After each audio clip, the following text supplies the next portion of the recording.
You've got questions, I've got answers. We finally have concrete evidence of how clashes work in Bleach Heat the Soul 7.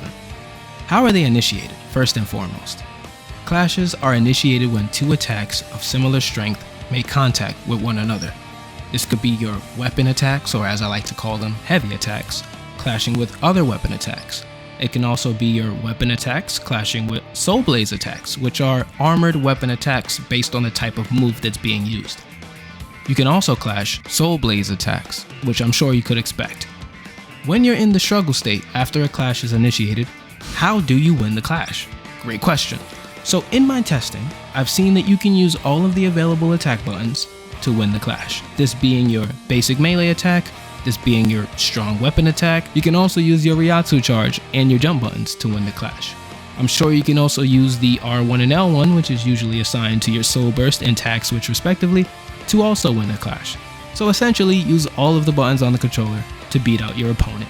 And it's a matter of speed, not the buttons that you're pressing, and there are no additional predetermined properties like whether one move that initiated the clash is stronger than the next move, so don't worry about stuff like that. But just note that you can only clash weapon attacks or heavy attacks with Soul Blaze attacks. And Soul Blazes are done by using the charge plus weapon attack, and it always has a white hitbox so you know exactly what it is. I just received a very useful tip from one of our members in our Discord community who told me that there are actual consequences to look out for if you lose in a clash. So thanks to Soul for that information, and let's see if it works with Kensei and Haribel here, two random characters who I haven't confirmed if they even have the ability to clash with their attacks yet.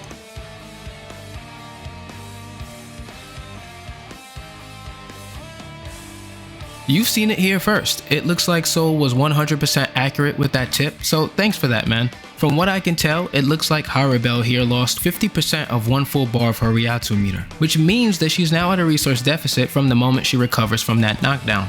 I hope that now encourages you to initiate more clashes, knowing the risk factors that are associated with not engaging with this mechanic. Now that I've tested clashes with random characters, I've noticed that although weapon attacks will clash, not all weapon types will clash, and I think that's just an oversight of the game. Sword-based attacks are the most consistent. You'll likely always clash those kinds of attacks, but then it gets finicky when you're not using a sword. For characters that don't use swords like Shorin, you can't exactly be sure what moves will clash until you try them, so I guess you just have to experiment a little bit. Okay, so their Soul Blazes clash, their heavies clash, so they're a great example of characters that will have no problem clashing. This one isn't necessarily a clash, but it is a negation of two basic melee attacks. I don't know how to explain this one, it's kind of self-explanatory to be honest, but if you clash light attacks or basic melee attacks, you can actually cancel out each other if you hit each other at the same time. Something like this. You see? It doesn't have any additional properties, it's not considered a counter at all, it's just a pure negation. For those of you that want to know what happens when projectiles clash in this game, let me show you.